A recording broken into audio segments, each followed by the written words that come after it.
mobilité qui viennent enseigner à l'université. Tout de suite que ça nous a aidé.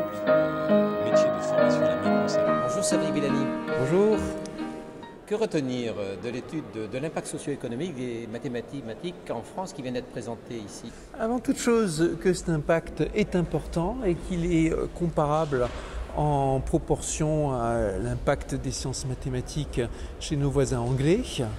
Et retenir aussi qu'il concerne des fortes parts du PIB, mais aussi une forte proportion d'emplois et en particulier qu'il touche des secteurs en forte croissance, des secteurs en forte progression technologique. C'est 9% des emplois et 15% du PIB d'après ces études.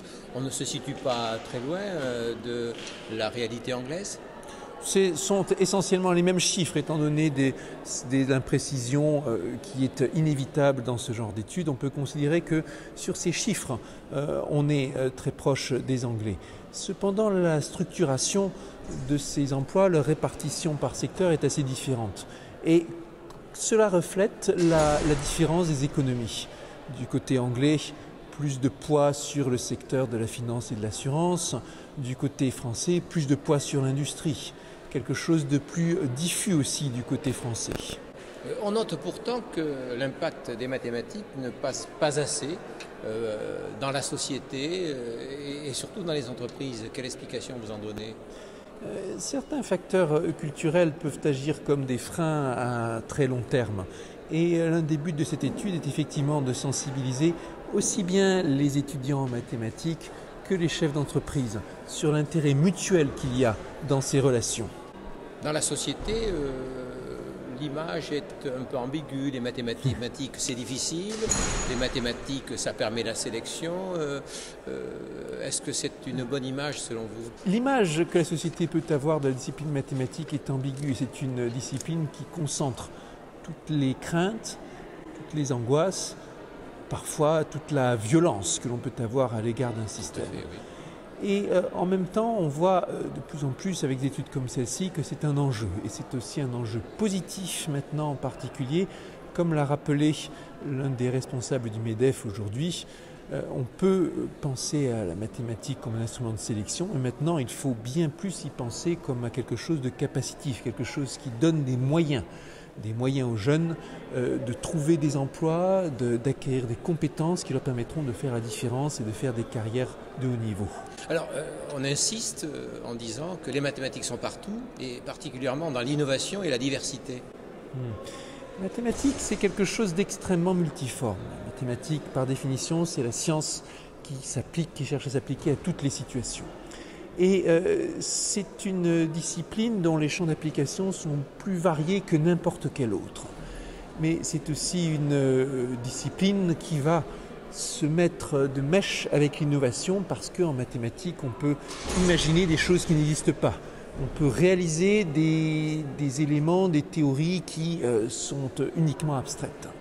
Vous l'avez dit, il y a une vingtaine d'années, il y avait une fracture, je ne sais pas si c'est le mot que vous avez utilisé, mais on pourrait l'utiliser entre des mathématiques pures et ce que d'aucuns parlaient de mathématiques appliquées.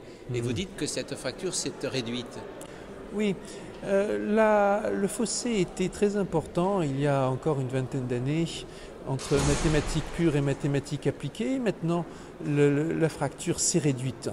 Parce qu'il y a eu tellement de va-et-vient entre ces disciplines, tellement de ponts qui ont été tissés, qu'on s'est fait à l'idée maintenant d'un continuum entre la théorie et les applications, dans lesquelles parfois une théorie a des applications considérables, dans lesquelles parfois une application inspire une nouvelle théorie ou suscite son développement. Et nous sommes très heureux de cette évolution. On a vu combien elle était profitable à la fois pour la discipline et pour le monde de l'industrie. Les progrès restent à faire de manière importante. Il y a quelques obstacles institutionnels, mais les plus importants sont d'ordre culturel.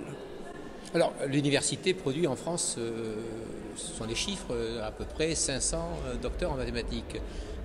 Pourtant, les études internationales, et en particulier l'étude PISA, montrent que nos collégiens sont plutôt mal placés dans la compétition des pays de l'OCDE.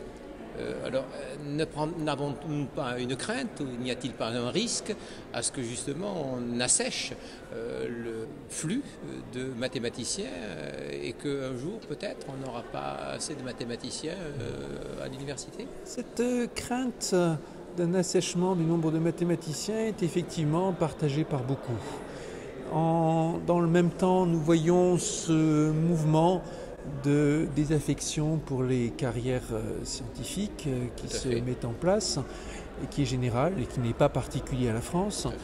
Nous voyons aussi le fait que nous avons des difficultés au niveau du collège en particulier dans la formation de nos jeunes, le raisonnement mathématique. Les principales difficultés d'ailleurs relevant à mon avis de facteurs autres que la discipline mathématique, mais des questions d'ensemble du système, des questions systémiques.